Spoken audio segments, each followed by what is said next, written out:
In the previous video, we set up the collection component to list out our CMS articles alongside being able to click on one of those articles and view an individual post. In this video, we're going to look at how we can use the item component to convert static content across our project to be CMS-driven content. To do that, I'm going to first look at the North 11 title here in the menu. Now we're using, in this instance, the standard menu component that ships with elements.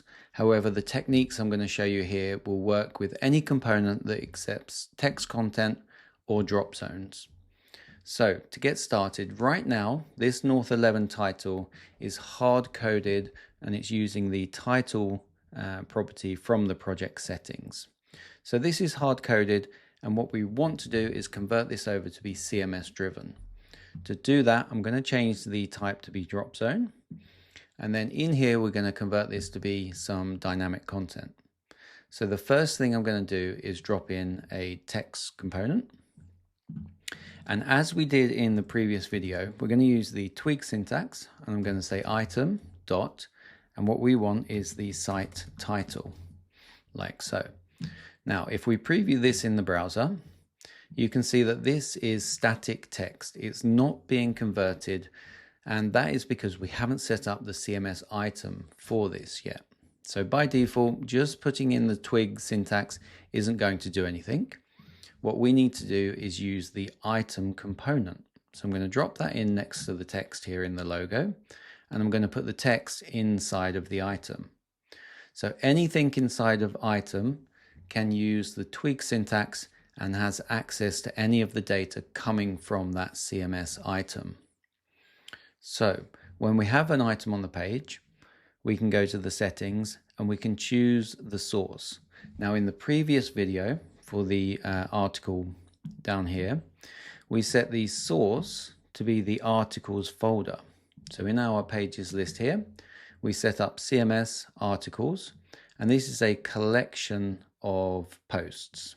So we set the source for this item to be the folder, and that allows the CMS to know that when you request a specific item, the slug for that item gets passed through and we fetch that individual item automatically for you.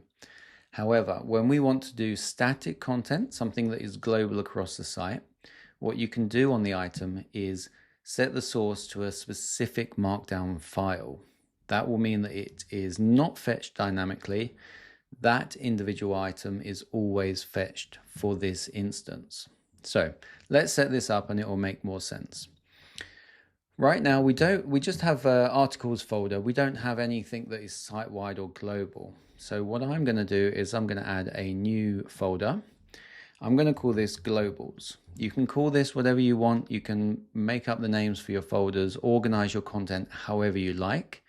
This is just an example. I'm going to have globals, and then I'm going to have a new markdown file, and I'm just going to call this site information. Let's just go with site info. Continue there. You'll see the file gets created. Now by default, Elements will add a date to the beginning of this file. If you don't need it for things like globals and static content, we can just remove that. So we know that we now have a CMS globals folder and we've got some site info in here. Now this is our markdown file. You can structure this however you want. You can add and remove front matter and details and content so that it makes sense for the content that you need to be dynamic. So in this instance, I don't need any body content, so I'm going to get rid of that. And in the front matter, now again, the front matter is in between the three hyphens. This is essentially the metadata or the item dot content that we want to use. So I don't need any categories or tags for this example, and I don't need a date either. What I do need is when we go here, I need that item dot site title. So in here, rather than title, I'm going to call this site title, and we're going to call this North 11. And I'm just going to put CMS, CMS on the end there so that we know it's coming from here. Okay, so once that's done, we need to go back to our CMS individual item. I'm going to do this on the article page so that you can see the difference here. The item here now needs to be hooked up not to a folder, as we did in the previous video. We linked to the articles. What we need to do is link to the individual markdown file. So in this case, site info. I'm going to set the link there. So we are now saying we only ever want to get site info for this item. Now when we go back and preview this page, you can now see we have North 11 CMS there. So we know that the content is coming from the CMS. So if I remove this here and we go back and preview that again, you can see it gets updated. And just to be super clear, let's call this Ben's website. And we'll go back and preview, and you can see that's getting updated. Okay, so we've now made this site title dynamic. Let's put this back to North 11. Like so. And now that we have that content dynamic, we can start styling the text in the way that we're used to. So we can set things like the tag. This might be H1 because it's the site title. We might want to use the heading fonts. We might want to make it slightly larger, and we can make it bold like so. We can go back and preview, and you can see we now have dynamic content coming from the CMS, but you can use any of the standard components in Elements that you're used to add content and style it in the way that it makes sense for your design. Okay, so let's go back and do this one more time so that we can really see how the item works. Let's go down to the footer. We can see here we've got this North 11 text here. So let's convert this to use our CMS driven content. So again, we'll go to components. We need to add an item. So you can add as many items to the page as you want. You can link them to different items in your CMS. But what we want to do is place this text inside of here.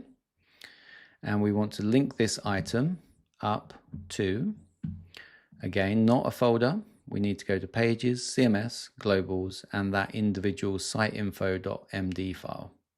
We'll set that down there. Now, obviously, right now we still have this hard-coded text, so we need to convert this to our Twig syntax. We go with item.site-title. Okay, we'll go back and preview this page. We go down to the footer here. You can see that still says North 11. But again, if we change this to be North 11 CMS, and we come back and we refresh, you can see that's updated in the footer. It's also updated in the title. Okay, so you can, as I say, you can add as many items to the pages as you want, and you can link to any number of different markdown files that make sense.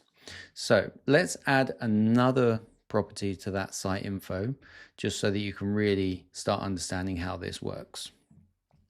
So if we want this text, or both of these pieces of text to also come from the CMS, rather than what I've seen some people do, rather than adding the item multiple times here and popping it in and then linking up the site info like so, sometimes I've seen people do that.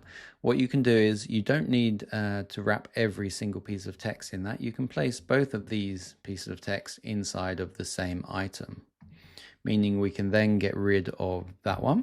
Then what we need to do is add this text into a property inside of the siteinfo.md. So let's call this location,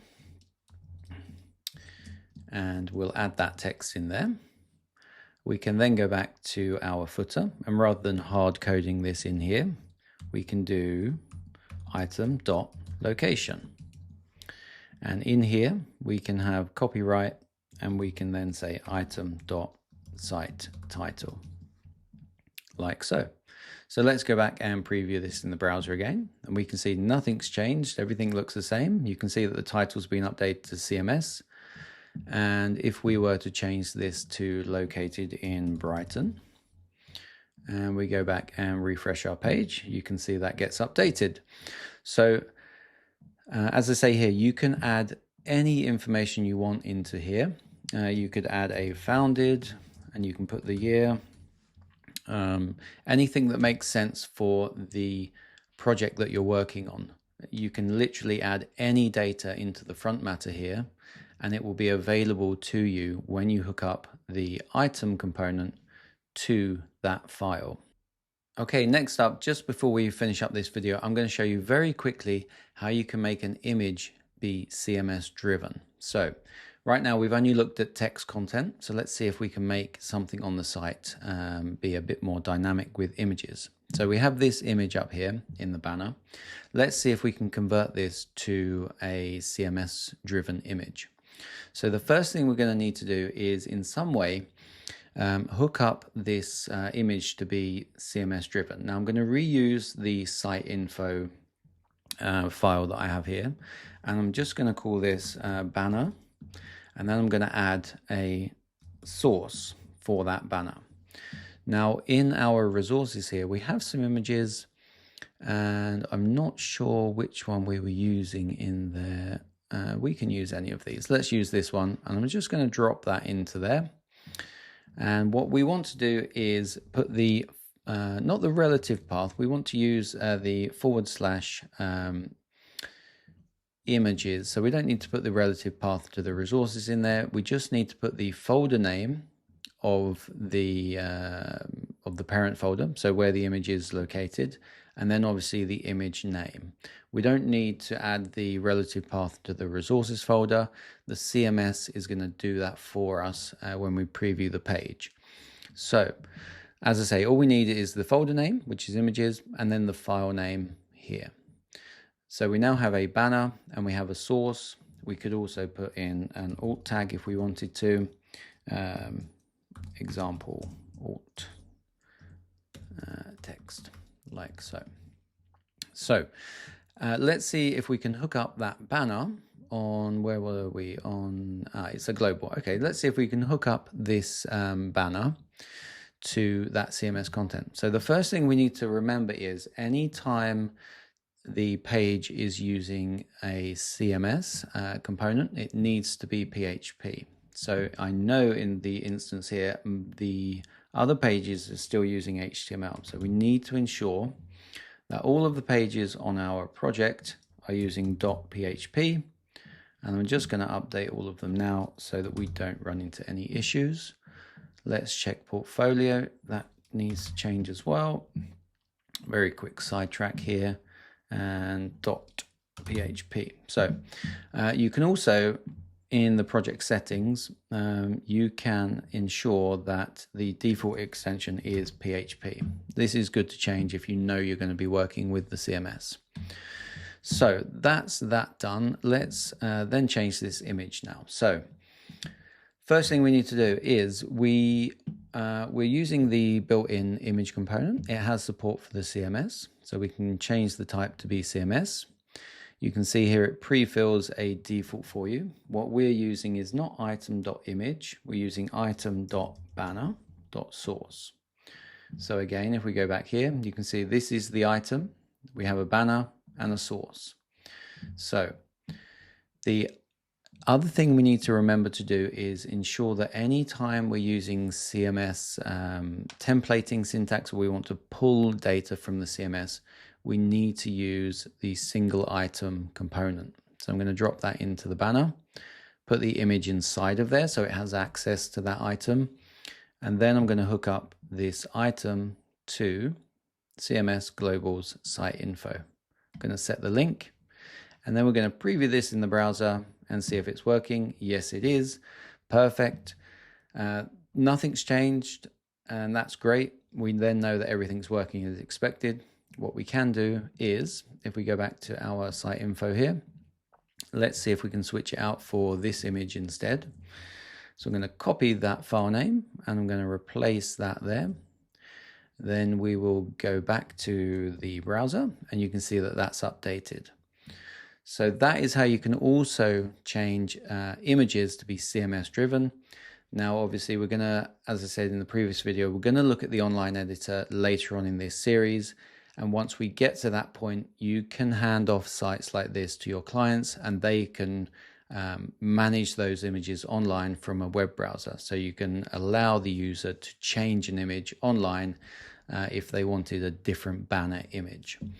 However, we'll cover that later on in the series. That will be enough for this video. Hopefully you've got a great idea now of how the item component works in your projects and how you can convert static content to dynamic CMS driven content. But that's it for now. Thanks for watching, and I'll see you in the next one.